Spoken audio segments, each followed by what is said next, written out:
Le mercredi 25 janvier dernier, le bishop Benjamin Boni a reçu en audience le président du Congrès des jeunes patriotes COJEP, Charles Blé Goudé. Cette rencontre qui a eu lieu dans les locaux du siège de la conférence de l'Église méthodiste unie Côte d'Ivoire au Plateau a été l'occasion pour l'hôte du jour de rendre grâce à Dieu pour son retour en terre ivoirienne et de dire merci à l'Église qui ne cesse de prier pour la paix en Côte d'Ivoire.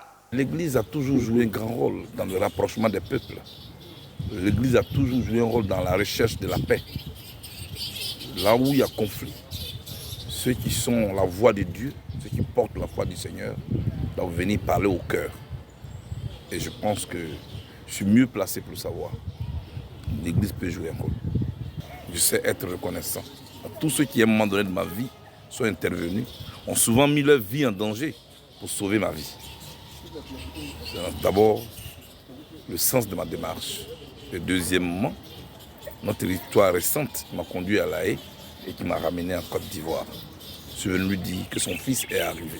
Je lui dis merci pour les prières qu'il a faites, mais aussi solliciter d'autres prières pour m'accompagner sur la voie que j'ai choisie. Celle de rassembler les Ivoiriens, celle de parler à la Côte d'Ivoire plus réelle, au-delà de nos clôtures politiques. C'est de ça que notre pays a besoin. Un pays qui a été traumatisé, qui a été blessé, a besoin d'être apaisé. Parce que nous sommes dans un pays où on ne fait que parler, mais où on ne se parle pas. Moi, je veux qu'on se parle. Et je veux qu'on se comprenne. Ce pays peut être bâti dans le respect de nos différences. Je lui dis merci de m'avoir accueilli. Comme un père, le premier responsable de l'Église méthodiste unie Côte d'Ivoire, appréciant cette initiative, a exhorté le président du COJEP à croire en la fidélité de Dieu. Des prières en faveur de la paix et un moment de partage ont apporté un cachet spécial à cette audience. Rappelons que Charles Blé Goudé est de retour en Côte d'Ivoire depuis le 26 novembre 2022.